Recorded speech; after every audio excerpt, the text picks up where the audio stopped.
Hi there again, everybody. Citizen Max here now with part 3 of Movable Chord Shapes. Movable chord shapes, as we said in the parts 1 and 2, are where you can take any shape, slide it up and down the neck, keep the same configuration, and you've got lots of chords for your money. Okay, now what we've done so far is the D shape, which we can move up. We're always using the top 3 strings only, the E, B, G, 1, 2, 3.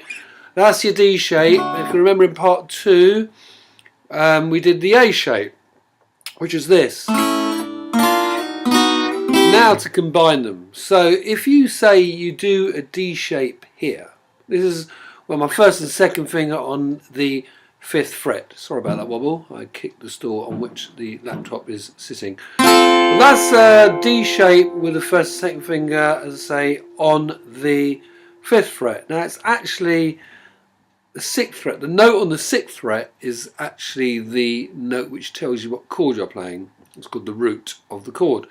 So for instance, down here, the note you're playing on the B string with your 3rd finger on the 3rd fret is the note D, and that's the chord D. Go up 1, 2 frets, say, and you're playing an E there, which you should know is an E because you tune the guitar by the 5th fret, which is E, same as that. It was in tune, which is more or less in this case. Then on the next fret, therefore, this is an F chord.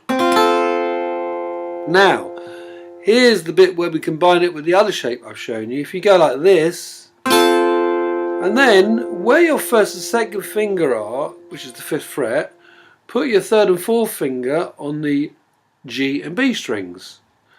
Put your 1st finger back there, and if you remember, that's the A shape. And you've got another chord. Slide it down 2 frets, and you've got another chord in the key. Now these chords that we're playing are related to each other. They're called the 1, 4 and 5 chord. More about that in another little video I'm going to do, hopefully. But for the moment, let's just start again. D shape with the 1st and 2nd finger on the 5th fret. A shape with the 3rd and 4th finger on the 5th fret. Slide the whole thing down 2. Slide it up again if you want, and cycle it so it goes like this.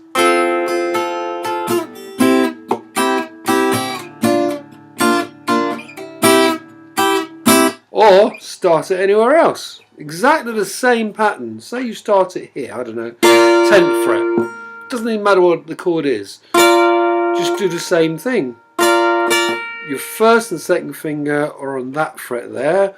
Just make a note of where it is. And then stick your 3rd and 4th finger there with your 1st finger back there. Slide the whole thing down 2 frets. Slide it back up 2 frets. And you got the same little ditty.